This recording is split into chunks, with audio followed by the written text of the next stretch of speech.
Qu'est-ce que vous souhaitiez faire lorsque vous étiez plus petit, une fois devenu grand?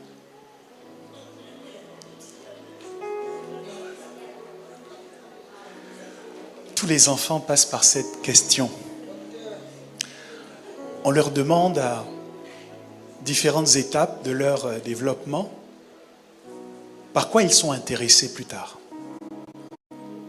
On leur pose cette question à la maison, on leur pose cette question à l'école.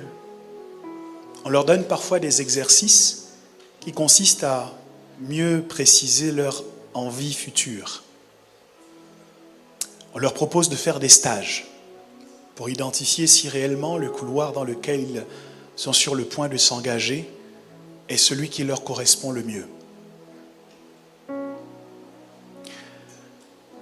Quel que soit le niveau auquel vous vous situez dans votre vie, c'est certainement une question à laquelle vous avez dû répondre. Et en fonction de votre avancée dans la vie aujourd'hui, vous pourrez tirer la conclusion de savoir si vous êtes vraiment rentré dans le domaine d'activité qui vous faisait rêver à l'époque, ou si la vie vous a fait changer d'orientation. Souvent, la vie nous a fait changer d'orientation.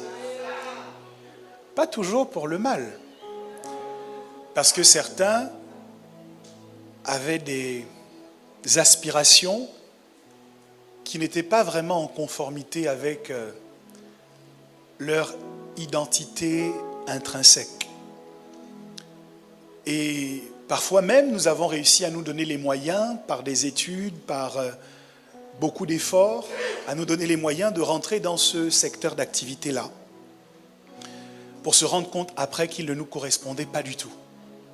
C'est un rêve que nous avions fait quand nous étions enfants, mais finalement, nous avons envie d'autre chose. Ces gens qui disent, moi, quand je serai grand, je veux avoir un métier où on voyage beaucoup. Ils sont d'accord de le faire au début de leur activité professionnelle et puis, plus tard, se disent, mais je ne peux pas correctement fonder famille si je suis toujours entre deux avions. Je cherche un métier qui me permet d'être plus stable, d'être à ma place, à la place qui m'est réservée, de laquelle je serai en capacité de fonder famille. D'autres exercent ce métier pendant des années, ils trouvent leur compte et puis, soudainement, pour des raisons diverses et variées, choisissent complètement de se réorienter. On parle d'Albert Schweitzer, qui était un organiste réputé. C'était également un très bon théologien. Et puis, arrivé à un moment de sa vie, il décide de repartir à l'école et de faire médecine, parce qu'il a à cœur d'aller soigner des personnes dans les contrées lointaines qui n'ont pas accès aux soins. Et peut-être faire des expériences sur eux également. Il choisit donc de se réorienter complètement et c'est quelque chose qui arrive à plusieurs d'entre nous. Mais aujourd'hui, je vous demande de considérer un instant ce que vous vouliez faire quand vous étiez plus jeune et ce que vous faites aujourd'hui. Et je vais demander à l'assistance s'il y a une distance entre ce que vous vouliez faire et ce que vous faites maintenant. Je vais vous demander juste de lever la main. Si vous ne faites pas aujourd'hui ce que vous vouliez faire quand vous étiez plus jeune. Ok. On voit que de ce côté, il y a plus de mains qui sont levées. Merci à vous.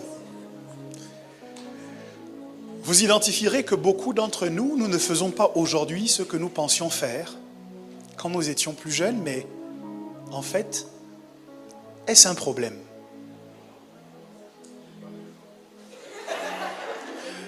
Pas tellement parce que nous avons un métier, souvent un métier que nous aimons, ou que nous n'aimons pas, mais nous trouvons le moyen de nous résigner.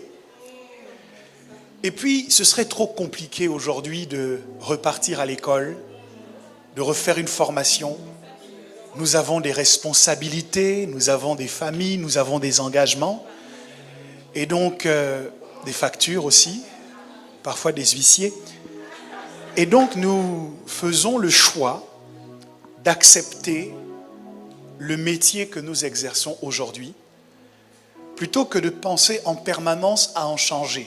Nous nous disons, c'est le couloir dans lequel je suis, je veux m'y donner à fond et produire les meilleurs résultats possibles. Et en fait, quand je vous regarde ce matin, je trouve que ça vous va bien. Je souhaite que Dieu vous donne de connaître un succès phénoménal dans le couloir dans lequel vous vous trouvez. Parce qu'au ciel, on ne connaît pas de métier. On connaît des compétences et du potentiel. Lorsque Dieu vous design, il ne vous design pas comme médecin ou comme avocat, parce qu'on ne connaît pas cela au ciel. Mais il va insérer en vous les compétences qui sont requises, par exemple, pour travailler dans la bijouterie, ou qui sont requises pour travailler dans le management. Il va mettre ces compétences en vous, et c'est une fois arrivé sur la terre que vous définissez le couloir dans lequel vous allez vous engager, en fonction aussi des opportunités que la vie vous offre. Parfois, c'est juste le financement des études qui fait qu'on est obligé de s'orienter ailleurs. D'autres fois, c'est un métier ou un job étudiant dans lequel on a commencé, et puis finalement on se dit, mais c'est bien ici. Je gagne de l'argent, je peux y rester, je peux y faire ma place. Bref, ça n'a pas tellement d'incidence sur notre quotidien ou même sur notre destin, pas tellement d'incidence sur notre relation avec les autres et sur notre relation avec Dieu. En revanche, il y a une question qu'on ne pose pas beaucoup aux enfants, qui, de mon point de vue, est plus importante que le métier qu'ils voudront exercer. C'est peut-être une question que vous vous êtes posée plus jeune. C'est peut-être une aspiration que vous avez eue, un rêve que vous avez fait. Cette question, ce n'est pas de savoir quel métier vous alliez exercer une fois arrivé à l'âge adulte. Mais quel type de personne vous deviendrez une fois adulte? Quel type d'homme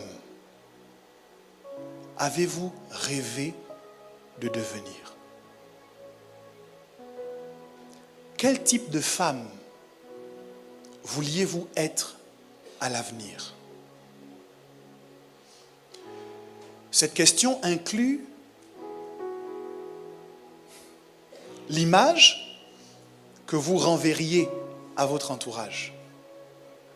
J'aimerais être perçu comme cela.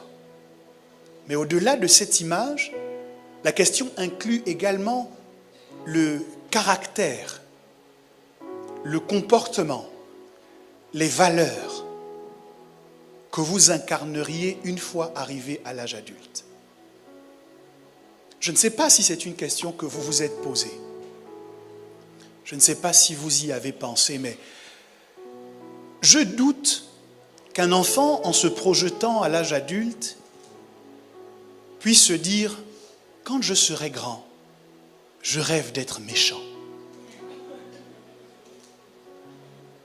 Quand je serai grand, j'aspire à devenir l'homme le plus hypocrite qui soit. Quand je serai grand, j'espère que je manipulerai à la perfection. Quand je serai grand, j'espère que je serai la personne la plus efficace pour répandre des faux témoignages sur les autres. Je doute qu'un seul enfant ait fait ce rêve dans son enfance. Et pourtant, de la même manière que la vie nous fait dévier au sujet du métier que nous devions exercer, elle insère également en nous un virus, un programme que nous n'avions jamais pensé exécuter quand nous démarrions notre vie. Et si le fait d'exercer un métier aujourd'hui différent de celui auquel on aspirait plus jeune n'a que peu d'incidence, le fait d'être une autre personne que celle qu'on était censé être a une conséquence terrible. Le titre de mon partage ce matin, c'est « Tu vaux mieux que ça ».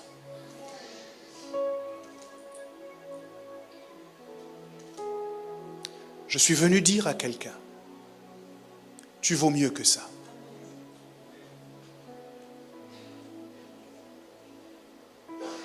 Tu vaux mieux que ça.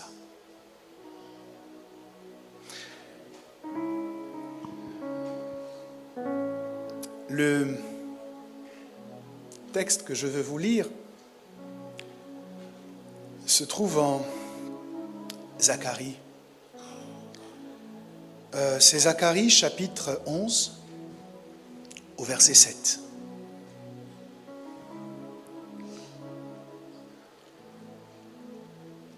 C'est un texte prophétique, donc j'aurai nécessité de vous l'expliquer un peu. Je vais lire entre le verset 7 et le verset 14. « Et je me mis à paître le troupeau de la tuerie. » Je lis dans la version Darby. « Voire même les plus pauvres du troupeau. Et je pris 2 bâtons. Je nommais l'un beauté, je nommais l'autre lien. Et je me mis à paître le troupeau. Et je détruisis 3 des bergers en 1 mois. Et mon âme fut ennuyée d'eux, et leur âme aussi se dégoûta de moi. Et je dis, je ne vous paîtrai pas. Que ceux qui meurent, meurent. Que ceux qui périssent. Et quant à ceux qui restent, qu'ils se dévorent l'un l'autre. Et je pris mon bâton beauté et je le brisai pour rompre mon alliance que j'avais faite avec tous les peuples. Et elle fut rompue en ce jour-là. Et les pauvres du troupeau qui prenaient garde à moi connurent ainsi que c'était la parole de l'Éternel. Et je leur dis, si cela est bon à vos yeux, donnez-moi mon salaire, sinon laissez-le. Et ils pesèrent mon salaire, 30 pièces d'argent. Et l'Éternel me dit, jette-le au potier, ce prix magnifique auquel j'ai été estimé par eux. Et je pris les 30 pièces d'argent et je les jetai au potier dans la maison de l'Éternel. Et je brisai mon second bâton, lien, pour rompre la fraternité entre Juda et Israël. Permettez-moi de faire cette lecture de nouveau, mais cette fois-ci dans la version Louis II. Alors je me mis à paître les brebis destinées à la boucherie, assurément les plus misérables du troupeau. Je pris 2 houlettes. J'appelais l'une grâce et j'appelais l'autre union. Et je fis paître les brebis. J'exterminais les 3 pasteurs en 1 mois. Mon âme était impatiente à leur sujet et leur âme avait aussi pour moi du dégoût. Et je dis, je ne vous paîtrai plus. Que celle qui va mourir meure, que celle qui va périr périsse, et que celles qui restent se dévorent les unes les autres. Je pris ma houlette, grâce, et je la brisai, pour rompre mon alliance que j'avais traitée avec tous les peuples. Elle fut rompue ce jour-là et les malheureuses brebis qui prirent garde à moi reconnurent ainsi que c'était la parole de l'Éternel. Et je leur dis, si vous le trouvez bon, donnez-moi mon salaire. Sinon, ne le donnez pas. Et ils pesèrent pour mon salaire 30 cycles d'argent. L'Éternel me dit, jette-le au potier, ce prix magnifique auquel ils m'ont estimé. Je pris les 30 cycles d'argent et je les jetai dans la maison de l'Éternel pour le potier. Puis, je brisai ma seconde houlette union pour rompre la fraternité entre Juda et Israël. Ce texte prophétique qu'on trouve en Zacharie met en scène une figure qui se révélera plus tard être celle du Messie. Vous vous rappelez que lorsque Judas a souhaité justement trahir Jésus, il a demandé aux pharisiens, aux Sanhédrins, « Quel salaire me donnerez-vous pour que je puisse vous livrer Jésus ?» Les pharisiens ont compté 30 pièces d'argent. Le Sanhédrin lui a donné 30 pièces d'argent et lorsque Judas a posé ce méfait, qu'il s'est senti mal dans son cœur, il est venu pour rendre l'argent. En le recevant, les membres du Sanhédrin ont dit, on ne peut plus le remettre dans l'or du temple parce que c'est le prix du sang. Et la Bible dit qu'ils ont acheté le champ du potier. C'est ainsi que cette parole, qui avait été écrite des siècles avant, a précisé même la rançon ou le salaire que recevrait celui qui livrerait Jésus. 30 pièces d'argent. Mais ce qui m'intéresse dans cette histoire, c'est que Jésus demande aux brebis de lui donner un salaire. Parce qu'il dit qu'à un moment donné, lui-même se lasse d'elles et elles sont dégoûtées de lui. Et il dit, bon, je ne m'occuperai plus de vous à partir d'aujourd'hui. Faites ce que vous voulez. Vivez comme vous voulez. Et pour que la rupture de contrat soit pleinement entérinée, payez-moi mon salaire. La Bible dit qu'ils ont compté 30 pièces d'argent.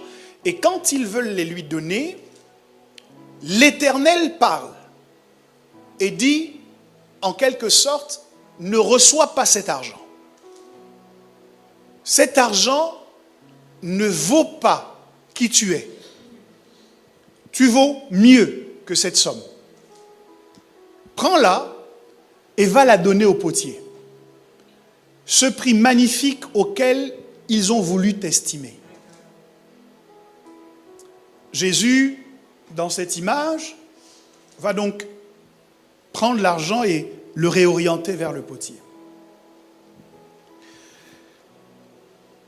Nous avons l'habitude d'associer un travail à un salaire. Le contrat que vous avez signé lorsque vous êtes entré dans une entreprise impose à votre employeur de vous verser à la fin du mois une somme convenue entre vous deux. La détermination de ce salaire fait l'objet d'une négociation.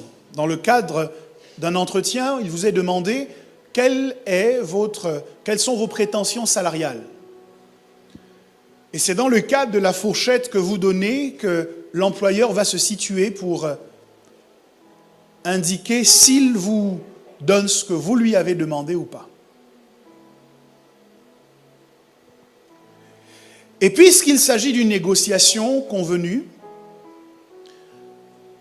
s'il est en accord de vous donner ce que vous lui avez demandé, vous vous sentez correctement rémunéré. On identifie donc l'exercice d'une activité professionnelle à un salaire qu'on perçoit en contrepartie de notre travail. Mais le travail n'est pas la seule chose qu'on salarie.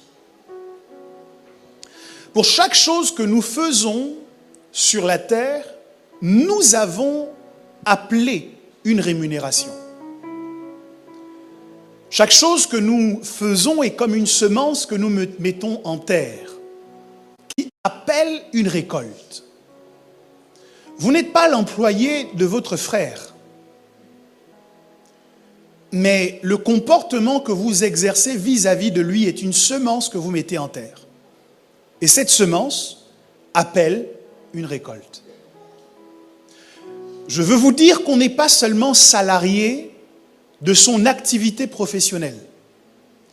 On est aussi salarié du comportement que l'on a. On est aussi salarié de la manière dont on gère ses relations avec les autres. On est aussi salarié des attitudes que l'on choisit de manifester au quotidien. Chaque acte que nous posons est une semence que nous mettons en terre. Et cette semence exige une récolte.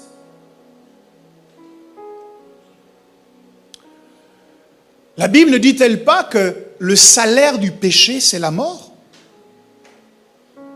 Le péché n'est pas un métier, mais il produit un salaire. Chaque chose que nous faisons, chaque chose que nous disons, chaque acte que nous posons appelle un salaire. Le salaire est la représentation du temps que nous avons investi pour quelqu'un ou dans quelque chose. C'est pourquoi nos offrandes ont de la valeur, parce qu'elles représentent notre vie. Ce ne sont pas simplement des euros que nous déposons dans le panier, mais c'est la scolarité de nos enfants, c'est l'investissement pour acquérir notre résidence principale ou secondaire. Ce sont nos économies, notre épargne. Ce sont ces choses-là que nous sacrifions. C'est le restaurant qu'on n'aura pas parce qu'on a décidé de donner à Dieu. C'est le week-end qu'on ne fera pas parce qu'on a choisi de donner à Dieu. C'est en cela que notre offrande est toujours un sacrifice. Nous sacrifions quelque chose et nous le déposons sur l'autel. Et en cela, Dieu voit combien nous l'aimons. Il voit que nous l'aimons plus que nous n'aimons notre confort, que nous l'aimons plus que nous n'aimons nos vacances, que nous l'aimons plus que nous n'aimons les activités nombreuses que nous pourrions faire pour nous détendre, les activités de loisirs que nous sacrifions pour lui donner. Et comme devant Abraham qui lui donnait Isaac, Dieu dit du haut de son trône, je vois maintenant que tu m'aimes plus que tout, parce que tu ne m'as pas refusé ton week-end, tu ne m'as pas refusé tes vacances, tu ne m'as pas refusé ton tailleur, tu ne m'as pas refusé ce beau costume que tu pensais acheter, tu ne m'as pas refusé ce tour que tu voulais faire au spa, tu ne m'as pas refusé ces choses que tu aimes. Dieu voit donc notre amour dans l'argent que nous apportons, qui est issu de notre salaire, salaire qui représente notre temps de vie sur la terre.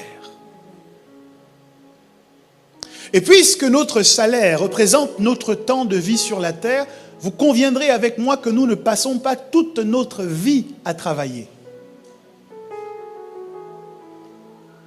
Quelqu'un a dit le temps c'est de l'argent et il a raison. Mais lorsque nous ne sommes pas en train de travailler pour notre employeur, que nous avons l'impression de ne pas travailler, en vérité nous travaillons quand même. Lorsque nous appelons nos frères et nos sœurs, lorsque nous parlons au téléphone avec eux, lorsque nous allons en sortie avec nos proches, lorsque nous nous investissons dans quelque cause que ce soit, même bénévolement, le ciel l'enregistre systématiquement comme un travail. Et tout travail mérite salaire.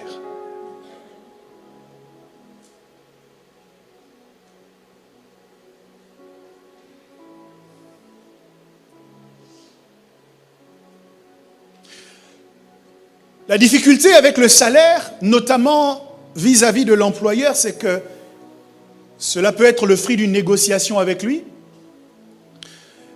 Mais qui est-ce qui a le dernier mot, même lorsque vous avez demandé une fourchette importante? C'est l'employeur qui décide finalement combien il va vous payer. Et dans notre quotidien,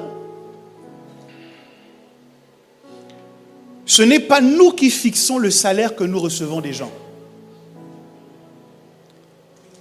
Comme un employeur détermine quel salaire convient à inscrire sur notre fiche de paye, lorsque nous sommes en dehors de notre activité séculière et que nous nous investissons dans la vie d'un frère, d'une sœur,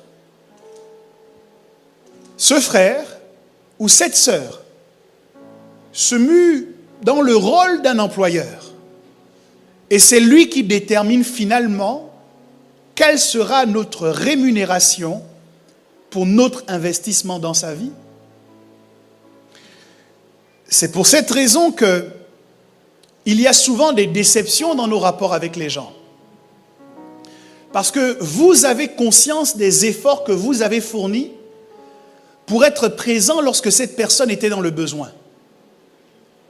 Et quand, à la suite de votre investissement, vous récoltez ces plaintes, votre cœur se brise et vous sentez qu'il y a une forme d'injustice. Lorsqu'à la fin de votre investissement, vous l'entendez, non pas vous dire à vous, mais dire à tout le monde autour de vous, que quand j'étais dans le besoin, cette personne m'a laissé tomber. Alors que vous savez que vous avez mis vos enfants à la garderie un peu plus longtemps pour être à ses côtés. Alors que vous savez que vous avez pris dans un compte où il n'y avait déjà pas assez d'argent pour lui venir en aide. Ça brise votre cœur. Parce que la rémunération n'est pas au niveau de l'investissement.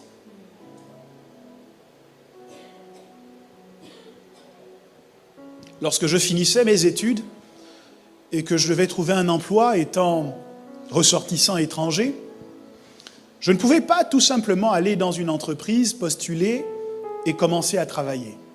Il y a en France un organisme qu'on appelle l'Office de l'immigration et de l'intégration, enfin, c'est quelque chose, c'est OFI, voilà, ça fait longtemps donc.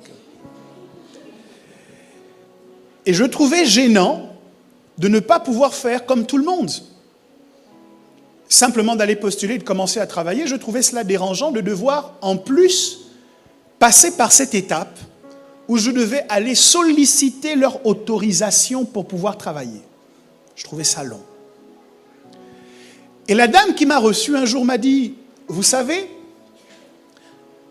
vous trouvez ça dérangeant, mais en vérité, ça vous protège. J'ai dit, comment ça? Elle dit, parce que nous, en interne, nous avons une grille de salaire qui nous permet d'identifier que pour tel type de diplôme, vous devez toucher au moins ça.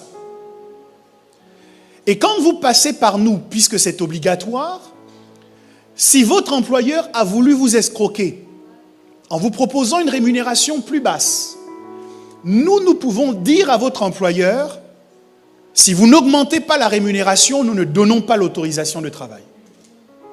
Et ça semble donc vous déranger, mais en fait c'est à votre avantage. Parce que l'employeur qui sait qu'il aura affaire à nous est obligé de faire une proposition correcte. Et cette protection, les autres n'en bénéficient pas.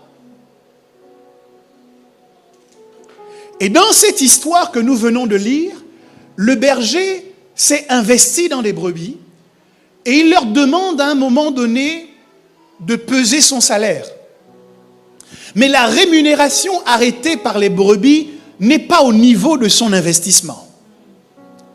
Et lui seul est peut-être tenté d'accepter cette rémunération en disant « c'est tout ce qu'on me donne, donc je le prends quand même ».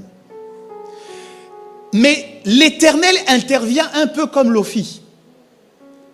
Et l'Éternel prend sa défense en lui disant « non, n'accepte pas ce salaire-là, parce que ça ne vaut pas ce que tu as fait pour eux. »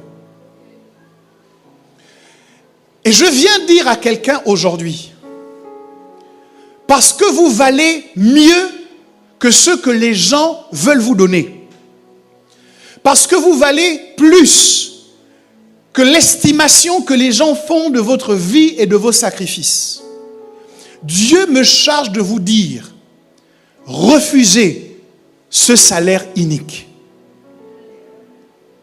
Refusez le salaire de l'injustice lorsque vous avez semé la justice. Je croyais que je parlais à quelqu'un. Si vous savez que vous avez semé l'honneur, refusez le salaire du déshonneur. Dites avec moi, je refuse. La Bible dit que lorsque nous semons, nous récoltons. Et les principes sont simples. C'est ce que tu sèmes que tu récoltes. Il est totalement illégitime dans les lois de la nature de semer des pommes et de récolter des pêches. Si tu as semé le bien, tu dois récolter le bien. Mais il y a un moment de négociation où les gens qui ont reçu de toi le bien pensent qu'ils peuvent t'arnaquer, pensent qu'ils peuvent t'escroquer. Et pour le bien que tu leur as fait, ils prennent ton nom et ils vont sur tous les toits raconter des saletés à ton sujet. Je viens te dire que tu n'es pas seul. Il y a l'Éternel qui veille sur la rémunération que tu recevras. Et pendant que les gens veulent te donner pour salaire le déshonneur, le mépris, la honte, Dieu prend la parole et il te dit aujourd'hui, n'accepte pas ça. Ça veut dire quoi accepter cela? Je sais quelque chose. Lorsque tout le monde dit une chose à votre sujet, vous finissez par vous asseoir et vous dites, ah, peut-être qu'ils ont raison. Et là, vous commencez à accepter le salaire que les gens vous donnent. Vous dites, ah, peut-être que je suis comme ils disent que je suis. Et vous dites, ah, et puis il y a des esprits méchants dont le travail est de bombarder votre psyché afin de vous faire croire que vous êtes ce que les gens disent que vous êtes. Et vous vous voyez changer, et vous voyez complètement transformer et devenir une autre personne que celle que vous aviez le projet de devenir quand vous étiez enfant. Parce que lorsque vous étiez enfant, vous aviez un avantage. C'est que vous veniez à peine de quitter le ciel. Dans votre enfance, vous vous souveniez encore des valeurs du ciel. C'est pourquoi vos rêves étaient toujours en adéquation avec le royaume. Vous rêviez d'être quelqu'un de bien. Vous rêviez d'être quelqu'un qui serait une solution pour sa génération. Vous rêviez d'incarner de bonnes valeurs parce que vous aviez encore le souvenir de ce que vous étiez en Dieu. Mais le salaire que les gens vous ont donné a finalement réussi à vous convaincre que c'était cela que vous étiez.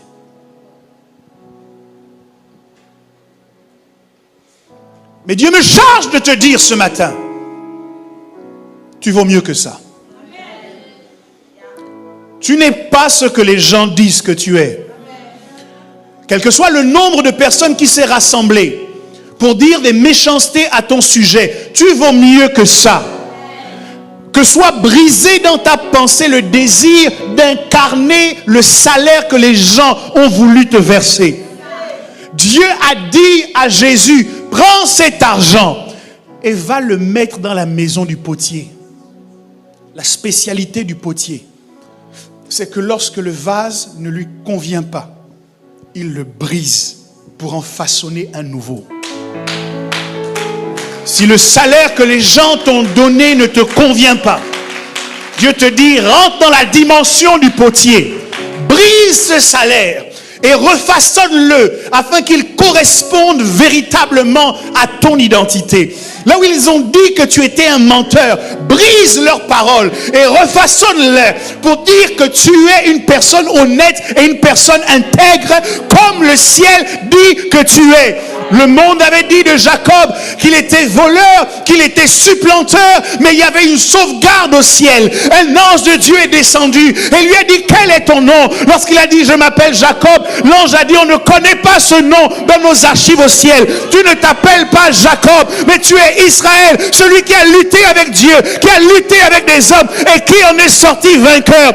Ta mère te connaît comme voleur, ton père te connaît comme Jacob, Laban te connaît comme voleur, Rachel te connaît comme voleur, Léa te connaît comme voleur, mais Dieu te connaît comme un champion, comme un héros, comme un gardien de destinée.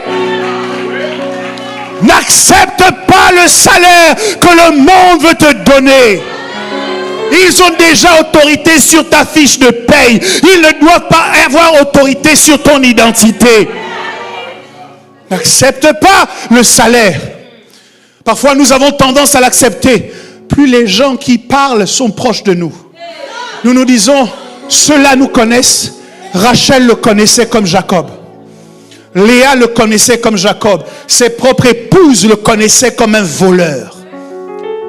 Mais ce que Dieu avait à dire de lui était différent de ce que ses propres parents avaient à dire de lui.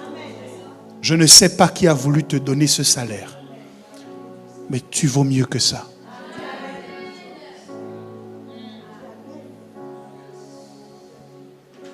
Tu vaux mieux que ça. Oh, je prie que Dieu te donne de te souvenir.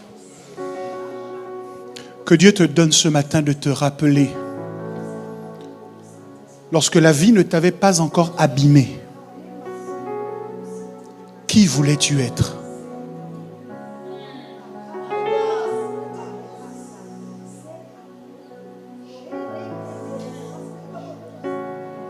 Non.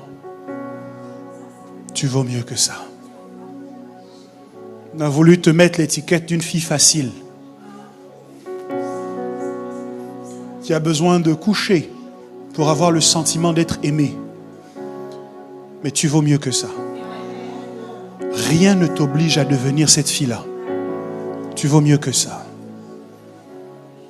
On t'a dit que tu n'avais rien à proposer si ce n'est ton argent. Pas de relation, pas de communication, pas d'affection, rien que ton argent. Mais tu vaux mieux que ça. Tu vaux mieux que ça. On t'a donné l'impression que tu allais à l'église pour faire semblant, pour te donner bonne conscience. Mais tu vaux mieux que ça. Tu n'as pas besoin de devenir ce type de chrétien qu'ils disent que tu es.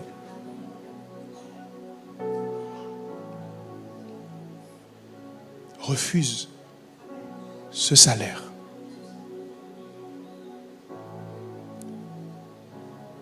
À la différence de ce qui se passe pour notre métier, pour ce faire, nous n'avons pas besoin de repartir à l'école. Pour redevenir la personne que nous devions être, nous n'avons pas besoin de nous réinscrire dans une université. Pas besoin de démissionner de nos charges et de nos engagements actuels. Nous avons juste besoin de décider que la vie et ses difficultés n'auront pas raison de notre identité.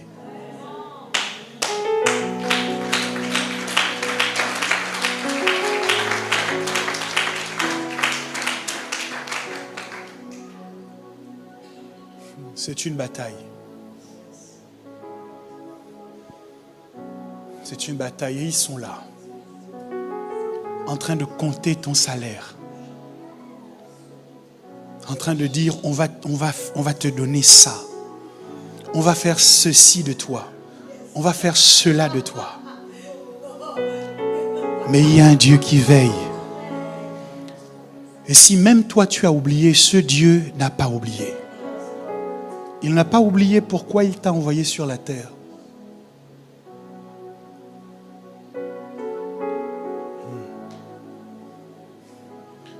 Souvent, la culture dans laquelle nous grandissons aussi veut nous donner un salaire. Dans notre culture, les hommes se comportent comme ça.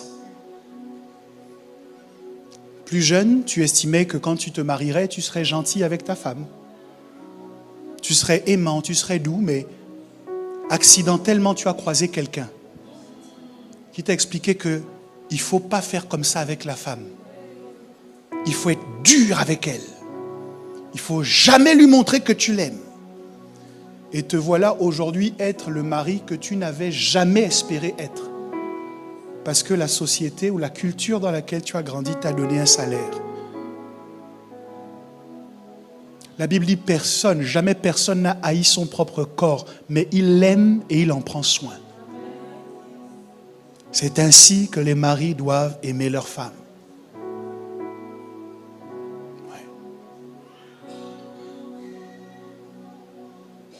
y a des cultures dans lesquelles on explique que de façon naturelle, les femmes parlent mal. Elles utilisent leur langue pour détruire. Mais tu n'es pas obligé d'accepter ce salaire-là. Tu peux dire à ton voisin de ma part, tu vaux mieux que ça.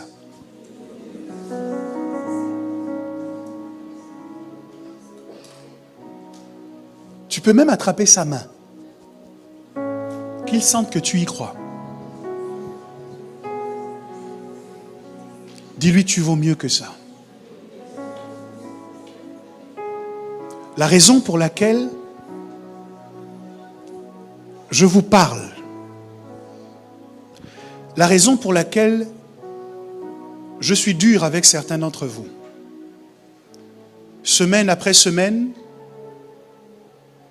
la raison pour laquelle je tente au moyen de la parole de Dieu de rectifier certaines de nos actions, c'est parce que moi je crois en vous. Et je crois que nous valons mieux que ça. Je crois que Providence vaut mieux que ça. C'est pour cette raison que je ne me décourage pas. Et que je parle semaine après semaine de ce que la Bible enseigne. Avec l'espoir que peut-être un jour, le déclic se fera dans le cœur de quelqu'un qui se souviendra et qui se réveillera d'un mauvais rêve. Je crois que c'est les Ivoiriens qui disent « on ne dure pas dans mauvais rêve ». Je te propose de ne pas durer dans le mauvais rêve que tu es en train de faire. Dans ce mauvais rêve, tu es méchant. Dans ce mauvais rêve, tu es jaloux. Dans ce mauvais rêve, c'est toi qui jettes de l'huile sur le feu, sur toutes les querelles possibles et imaginables. Dans ce mauvais rêve, tu es rebelle. Dans ce mauvais rêve, tu ne respectes rien ni personne. Si les gens pouvaient te parler avec honnêteté, certains te diraient tu es un cauchemar ambulant. Mais ce qui est bien avec un cauchemar, c'est que quand on se réveille, c'est terminé. Que Dieu nous donne de nous réveiller. Que Dieu nous donne de nous réveiller. Si tu te réveilles, tu vas te détacher de cette atmosphère de méchanceté qui a voulu coller avec toi. C'est pour ça qu'en tant que vrai chrétien, tu n'es pas à l'aise avec la vie que tu es en train de mener. Personne ne te voit, personne n'est au courant, mais au fond de toi, tu sais que ce n'est pas toi. Parce que tu vaux plus que ça. Tu vaux mieux que ça.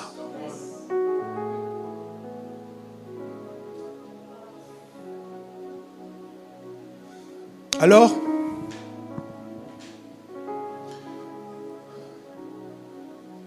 comment faire pour se souvenir de qui on est vraiment?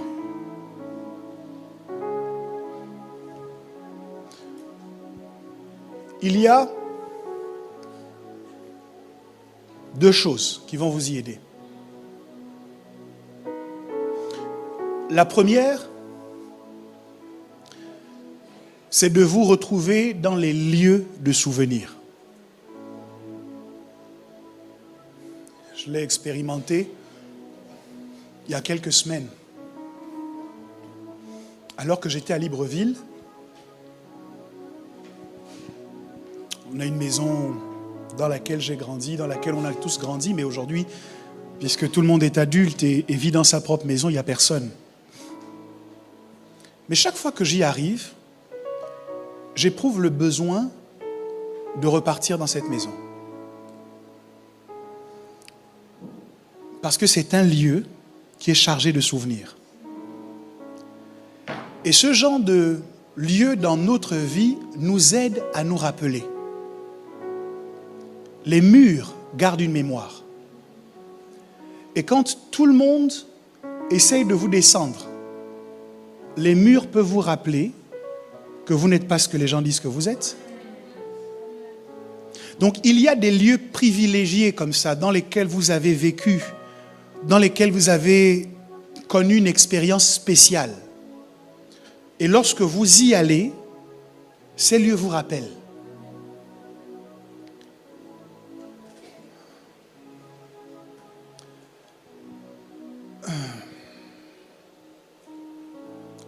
La deuxième chose, ce sont les gens qui se souviennent. Parce que nous n'avons pas une mémoire d'éléphant. Aujourd'hui, les gens ont la mémoire courte. Mais fort heureusement, il y en a qui ont une bonne mémoire. Et quand vous commencez à vous perdre, que vous ne savez plus exactement qui vous êtes, parce que le salaire qu'on vous paye à gauche, à droite, tous les salaires qu'on vous propose ne sont pas au niveau de qui vous êtes. Retrouvez des gens qui vous ont connu avant. Pour ça que Dieu doit vous bénir avec des relations longues, des relations qui durent, des gens à qui vous pouvez parler et qui peuvent vous réexpliquer votre propre histoire, qui peuvent vous dire, souviens-toi comment Dieu t'a appelé. Paul dit à Timothée de se rappeler les prophéties dites à son sujet. Il y a des choses dont vous devez vous souvenir. Et Dieu les a sécurisées dans certaines personnes. Lorsqu'Esther s'était laissée obnubilée par la beauté du palais et la splendeur de la vie au palais, fort heureusement, elle avait un oncle nommé Mardoché qui a su lui rappeler que même si aujourd'hui elle portait la couronne, à la base, elle était quand même issue d'Israël. En lui disant, mais qui sait, si ce n'est pas pour des temps comme ceux-ci que tu es parvenu à la royauté. Esther s'est réveillée du mauvais rêve qu'elle commençait à jouer. Dans ce mauvais rêve, Esther aurait abandonné son propre peuple. Elle aurait laissé tout son peuple se faire massacrer pendant qu'elle avait la belle vie au palais. Quel mauvais rêve. Mais on ne dure pas d'un mauvais rêve. Esther s'est réveillée et Esther a pris les choses en main pour que le roi intervienne en faveur de son peuple et que cette tuerie soit arrêtée. Mardoché se souvenait. J'aimerais vous demander, qui se souvient en ce qui vous concerne? Y a-t-il quelqu'un qui se rappelle comment vous vous êtes converti? Quel type de chrétien vous étiez au début? Ça vous coûtera peut-être un appel téléphonique. Mais ce serait bien d'avoir une conversation avec cette personne. Si vous avez le sentiment que maintenant, vous êtes en train de vous perdre. Nos parents sont des mémoires vivantes qui savent nous rappeler qui nous sommes, parfois juste par un regard. Ce mystère, Dieu l'a confié au Père. C'est pour cela que lorsque Rachel donne naissance à Benjamin, parce qu'elle est en train de mourir à cause des douleurs de l'enfantement, Rachel veut donner à Benjamin le nom Ben-Oni, c'est-à-dire fils de ma douleur. Mais le père de Benjamin n'était pas mort. Jacob change les circonstances et dit non, on ne l'appellera pas fils de ma douleur, mais on l'appellera Ben-Yamin, c'est-à-dire fils de ma droite.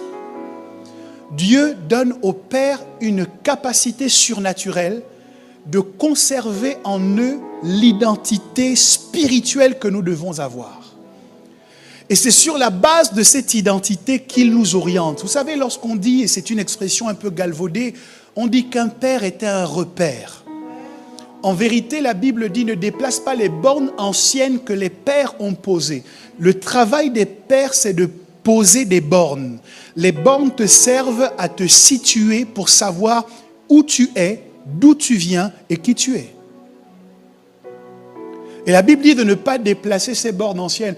Vous avez besoin du regard d'un père qui puisse vous dire, comme je le fais ce matin, vous valez mieux que ça. Ne vous laissez pas bouffer par la vie. Je sais, la vie est dure. Ne vous laissez pas changer par les injustices, parce que je sais, il y a des injustices. Mais si Dieu permet que vous passiez par là, la Bible dit, il a aussi pourvu aux moyens de vous en sortir. Vous êtes capable de traverser ces épreuves et de garder un bon cœur. Vous êtes capable de connaître des déboires, de connaître des revers et de rester bienveillant, aimant, protecteur. Vous êtes capable de chercher toujours à faire du bien autour de vous, même lorsqu'on vous a fait du mal.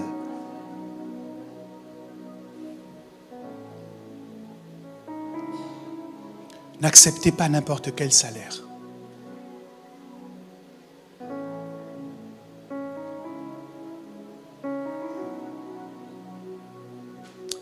Je finis en disant, quand bien même ils auraient raison, quand bien même dans la réalité, vous leur avez donné raison, quand bien même dans la réalité, ils ont des faits dont ils peuvent témoigner à votre sujet, n'oubliez pas, vous ne vous résumez pas à ce que vous faites. Il est possible qu'un conducteur fasse un accident. Ça ne le rend pas pour autant inéligible à la conduite. Le fait d'avoir fait un accident une fois ne signifie pas que vous n'avez plus jamais le droit de conduire. Il est possible qu'un médecin chevronné perde un patient sur la table d'opération. Il ne déchire pas son diplôme de médecine pour autant. Dans la vie, on a droit à l'erreur. Mais notre erreur ne nous définit pas. Notre erreur ne nous détermine pas. Nous ne sommes pas la somme de nos erreurs. Avant même que vous ne commenciez à faire quoi que ce soit, vous existiez déjà. Avant que vous ne commenciez à travailler, vous existiez. Donc, votre existence n'est pas conditionnée par votre travail. Avant même que vous n'entriez en relation avec qui que ce soit, vous existiez déjà, oui ou non? Donc votre existence n'est pas limitée par les relations que vous avez. Votre identité n'est pas définie par vos amis ou par vos ennemis. Votre identité n'est pas définie par votre diplôme. Elle n'est pas définie non plus par le métier que vous exercez ou par l'argent que vous avez sur un compte bancaire. Avant d'avoir un compte en banque, vous existiez déjà. Arrêtez de marcher la tête basse parce que votre compte en banque ne va pas bien. Vous alliez bien avant de posséder un compte en banque.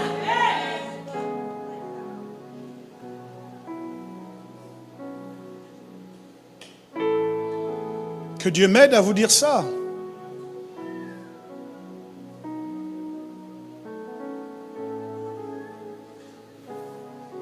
Quand bien même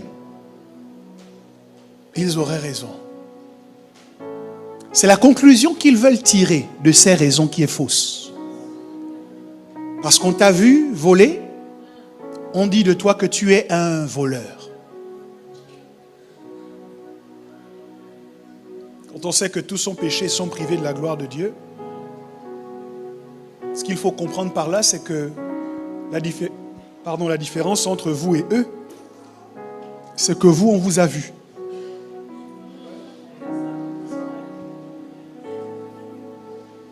Vous n'avez pas besoin d'un scoop ou d'un journaliste qui va mener une enquête.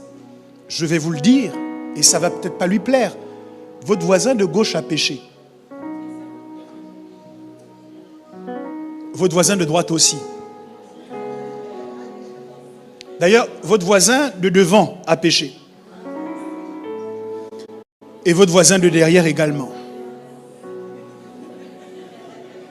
Et quand j'y réfléchis bien, vous-même, vous avez péché.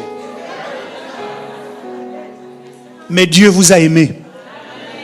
Il vous a aimé malgré le péché parce qu'il ne vous résume pas au péché.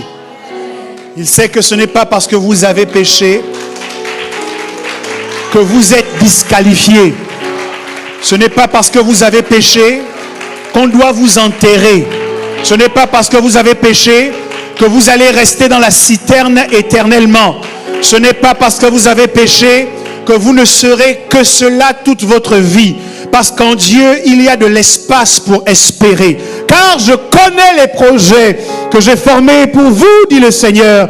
Ce sont des projets de paix et non de malheur, afin de vous donner un avenir et de l'espérance. Un avenir, parce qu'il est possible que le présent soit compromis. Il est possible que le présent soit dans la bouche des gens. Mais ce qui n'est pas dans leur bouche ni dans leurs mains, c'est ton futur, c'est ton avenir. Et ton avenir est dans sa sûre-main. Le psalmiste a dit, mes destinées, ce que je serai, ce que je deviendrai, est dans ta main. Ce n'est pas encore souillé par les ragots des hommes. Ce n'est pas encore souillé par les murmures des hommes. Ce n'est pas à leur portée. Même s'ils le voulaient, ils ne pourraient pas atteindre ce que je suis censé devenir. Ils connaissent mon présent, mais ils ne connaissent pas mon futur. Ils connaissent mon passé, mais ils ne connaissent pas mon futur. Or, le Dieu que je sers est un Dieu qui donne le pouvoir de devenir. Il donne le pouvoir de venir de. Tu étais dans le péché. Tu viens du péché pour entrer dans la sainteté. Tu étais dans la maladie. Tu sors de la maladie pour entrer dans la guérison. Tu étais dans la pauvreté. Tu sors de la pauvreté et tu rentres dans la richesse. Je viens de quelque part et je vais quelque part. Et ce quelque part est une place que Dieu m'a réservée. C'est une place que Dieu m'a réservée. Je dis, c'est une place que Dieu t'a réservée. J'affirme qu'il y a une place que Dieu t'a réservée.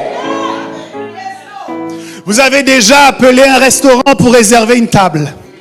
Lorsque votre table est réservée et que vous prenez votre voiture pour arriver au niveau du restaurant, parfois il n'y a pas de place de parking. Et vous devez d'abord chercher une place de parking. Et vous galérez à trouver où est-ce que vous allez vous garer. Et vous êtes stressé parce que vous ne trouvez pas de place. Vous essayez de vous rapprocher, mais quelqu'un vient prendre la place que vous aviez identifiée. Vous êtes comme stressé parce qu'il n'y a pas de place de parking réservée. Donc vous galérez pour vous garer. Mais une fois que vous vous êtes garé et que vous rentrez dans le restaurant, le stress disparaît parce que vous avez une table qui est réservée.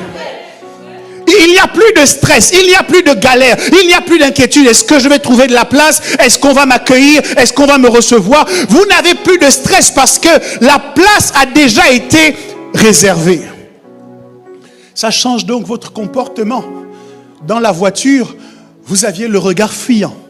Vous cherchiez où est-ce que vous alliez trouver une place. Dans la voiture, peut-être même que vous étiez en train de pester contre toutes les voitures qui se sont garées avant vous. Mais lorsque vous descendez, et que vous entrez dans le restaurant, votre démarche change. Vous n'avez pas remarqué qu'il y a une assurance que vous avez quand la place est réservée? Quand la place n'est pas réservée, vous venez presque supplier le serveur. C'est possible d'avoir une table? Ouais, pour 2 personnes? Oui. Vous aviez réservé? Ah non, désolé. Tu es même désolé. Et là, il est possible qu'ils te disent, ce ne sera pas possible ce soir. On est complet. Salade, tomate, oignon. Mais lorsque tu as une place qui est réservée,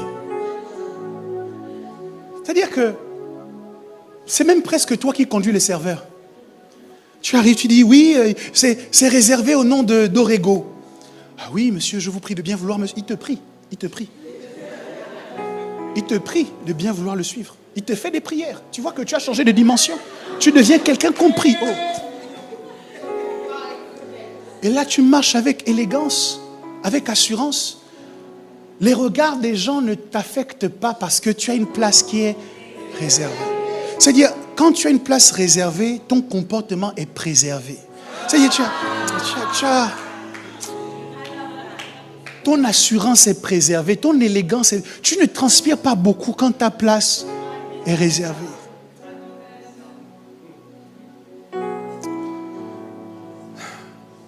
N'oubliez pas. Même s'ils ont des éléments dans le présent,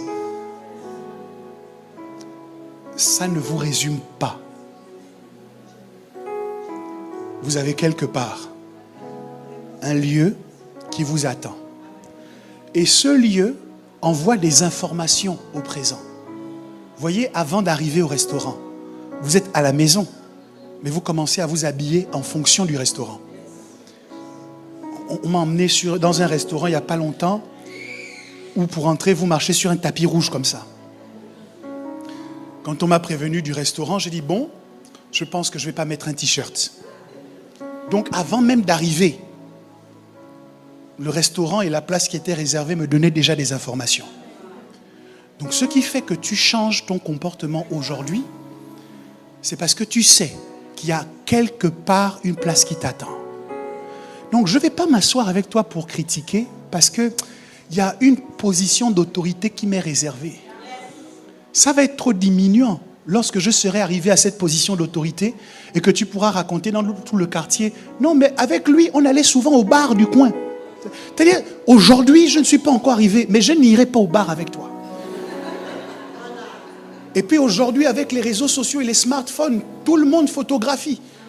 C'est-à-dire, vous êtes au bar, vous êtes dans un endroit un peu compliqué, automatiquement, oh, viens, on prend un selfie. Et ça ne sort jamais au bon moment. C'est quand tu es en pleine ascension que soudainement la toile s'affole. Et on te voit avec la bouteille de bière à même le goulot, au clairon.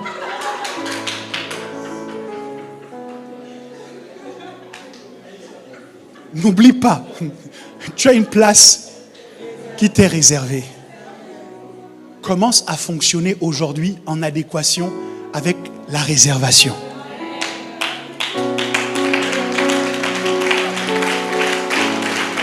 Tu peux dire maintenant à ton voisin de ma part, je vaux mieux que ça.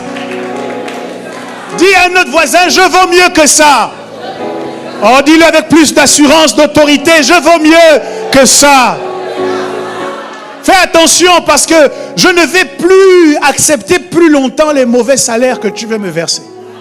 Est-ce que quelqu'un peut se tenir sur ses deux pieds et commencer à partir d'aujourd'hui à envoyer un courrier à toute l'atmosphère pour dire à partir d'aujourd'hui, je vous transmets de nouvelles coordonnées bancaires. Ne virez plus vos mauvais salaires sur mon compte, mais virez-le dans la maison du potier. Parce que le potier va prendre vos paroles, il va les transformer, il va les arranger. Et vos critiques se transformeront en louanges. Et vos moqueries se transformeront en flatteries. Parce qu'il y a un transfert qui doit s'opérer. Il y a une réorientation de salaire qui doit s'opérer. Est-ce que quelqu'un peut rentrer en prière? Si tu acceptes le salaire va t'affecter. Si tu l'acceptes, il t'affecte. Refuse ce salaire et réoriente-le dans la maison du potier. Élève ta voix et prie maintenant.